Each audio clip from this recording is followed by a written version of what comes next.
ada keluhan dari pengguna aplikasi itu dananya hilang, dananya raib, uangnya raib. Gimana nih aplikasi kok nggak jalan, uang aplikasi saya bagaimana, sudah hilang juga begitu. Nah ini kan sudah jelas merugikan rakyat ini kalau sampai anaknya presiden berbisnis terus kemudian tidak bertanggung jawab seperti ini begitu. Dalam hal bisnis saja sudah tidak beres, apalagi kalau jadi wakil presiden. Waduh, hancur-hancuran.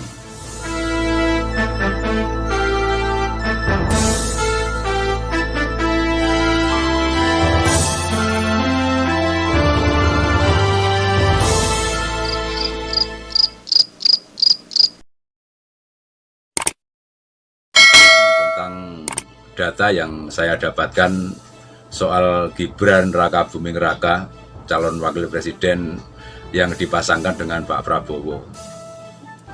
Beberapa waktu yang lalu saya sudah mengungkapkan kalau saya tidak akan memilih Pak Prabowo karena beliau itu merupakan seorang buron yang pernah terlibat pelanggaran hak asasi manusia, penculikan aktivis tahun 98. Beliau juga ketika dipercaya menjadi Menteri Pertahanan tidak berprestasi bagus, dipercaya untuk mengelola food estate, tapi food estate-nya gagal, malah keinginannya untuk belanja triliunan rupiah untuk pembelian alat-alat militer yang ditolak oleh Presiden juga begitu. Terus visi dan misi Pak Prabowo menjadi presiden lucu, ngasih makan gratis, susu gratis, ya ngasih pekerjaan gitu loh, biar orang itu bisa mendapatkan penghasilan. Andalan kok ngasih makan gratis, ini konyol ini. Nah, untuk yang Gibran ini saya dapati tentang rekam jejaknya. Sebelum menjadi wali kota Solo, Gibran ini menjadi pengusaha bersama-sama dengan Kaesang. Wah, ini kalau anaknya presiden tentunya kan usahanya besar dan luas. Yang pertama itu saya lihat ada usaha bikin kedai kopi, namanya Ternak Kopi. Dan itu dikabarkan berkembang sampai 40 cabang. Tapi kemudian pada tahun 2022 itu ada wawancara yang menyebutkan ketika Gibran menjadi wali kota dan diserahkan kepada Kaesang, bisnis ternak kopi ini tidak jalan. Ada lagi bisnis tentang makanan ringan, keripik begitu. Ini juga tidak jalan. Sudah katanya sukses, booming kemana-mana, tapi ternyata harus bangkrut. Nah ini kan kalau pengusaha sudah modal banyak terus bangkrut, ini kan rugi terus. Terus bikin lagi katanya minuman khas daerah gitu, yang dikemas dengan modern, misalkan es doger begitu. Ini juga gagal juga. Sudah membuka cabang di mana-mana, habis uang banyak, tapi kemudian bangkrut lagi juga. Yang terakhir dia membuat aplikasi namanya aplikasi Madang. Bekerja sama dengan Universitas di Semarang. Madang ini aplikasi yang menjembatani kalau ada ibu-ibu yang masaknya enak, terus dicarikan pembeli. Itu jadi ibu ini pintar masak, ini pembelinya apa lah, itu pakai aplikasi. Ternyata dari websitenya aplikasi ini juga sudah sepi dan ada keluhan dari pengguna aplikasi itu dananya hilang, dananya raib, uangnya raib. Gimana nih aplikasi kok nggak jalan, uang aplikasi saya bagaimana, sudah hilang juga begitu. Nah ini kan sudah jelas merugikan rakyat ini kalau sampai anaknya presiden berbisnis terus kemudian tidak bertanggung jawab seperti ini. Dalam hal bisnis saja sudah tidak beres, apalagi kalau jadi wakil presiden. Waduh, hancur-hancuran. Pak Jokowi, bapaknya Gibran, memiliki usaha mebel, dan usaha mebelnya sampai sekarang tetap jalan, bagus. Mestinya Gibran mencontoh bapaknya. Untuk bisa menjadi seorang tokoh, seorang pemimpin itu ya harus bisa mengelola sesuatu dan sukses di bidang itu.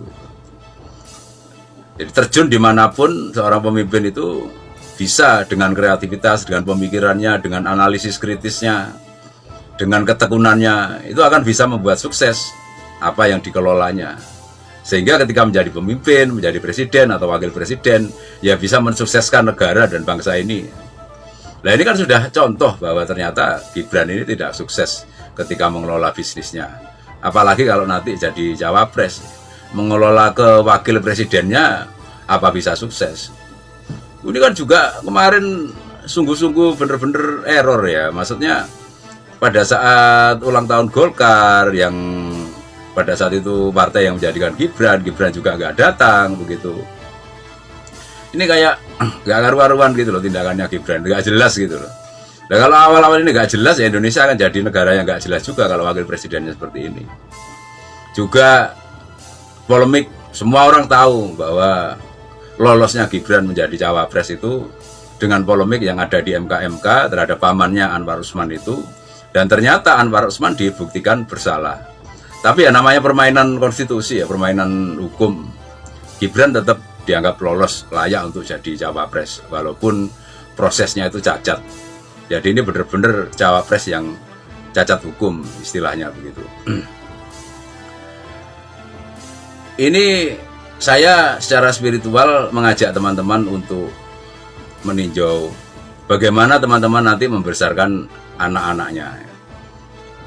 Jangan sampai anak-anak itu lepas kendali. Mungkin teman-teman sukses, tapi betapa kita ini nantinya akan galau, akan kecewa, akan sedih, akan merana kalau sampai anak-anak kita itu tidak bisa sukses seperti kita atau bahkan melebihi kita. Sukses itu tergantung pendidikannya. Ini sudah jelas-jelas dari Gibran dan Kaesang ini, Pak Jokowi sudah tidak bisa sukses mendidik anaknya ya. Dia sukses dalam mendidik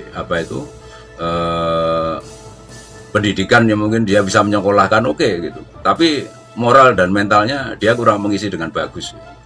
Ini jelas Gibran ini menjadi pengkhianat PDI, dia mencacati cacat hukumnya konstitusi, begitu. Itu anaknya presiden kayak gini, ini anak itu misalkan anak saya terus saya malu loh, anak saya kayak gitu itu. Terus kemudian Kaesang juga begitu. Dia masuk di PSI, silahkan masuk di PSI, tapi terus kemudian ujuk-ujuk jadi ketua PSI begitu. Ini jelas-jelas dia jadi ketua karena presiden itu pastinya kalau orang itu memiliki jiwa besar dia akan menolak gitu. Jadi kan saya ketua karena kemampuan saya, bukan karena saya anaknya presiden, mestinya begitu. Pertimbangkan apakah memang saya ini kemampuan belum terbukti ujuk-ujuk jadi ketua. Partai PSI juga nggak bagus amat, 0,9% saja untuk prosentasenya. Ya sudah, ini hancur-hancuran semuanya begitu anak-anak ini. Itulah teman-teman, didiklah anak-anak Anda itu agar bisa menjadi dewasa. Didiklah anak-anak Anda agar bisa menjadi mandiri. Kalau misalkan Anda berprestasi, jadikan anak Anda itu bisa mandiri bukan karena dompleng ketenaran Anda, tapi anak Anda mandiri karena kemampuannya. Raihlah kemampuannya itu sebagus mungkin, terus kemudian belajar pada kemampuan sebagus mungkin dan bisa menjadi jawara pada wilayah-wilayah yang memang terlibat dengan kemampuan tersebut. Sehingga ketika nanti Anda sudah tiada, anak Anda bisa mandiri tanpa harus Anda gendong, tanpa harus Anda sangga. Nantinya bahkan anak Anda itu yang akan berbalik menggendong Anda dan menyangga Anda. Itu cara pendidikan yang baik untuk generasi yang maju di masa depan.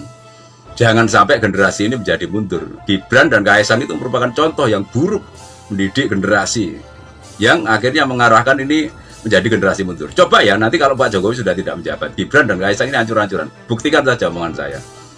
Hancur-hancuran. Dia akan menjadi gelandangan politik, bisnisnya kacau, nggak karu-karuan. Itu yang akan terjadi. Demikian penjelasan saya, semoga bermanfaat bagi Anda semuanya dan semoga Anda semua tetap bersemangat melestarikan adat, tradisi, sejarah, budaya, dan spiritualitas.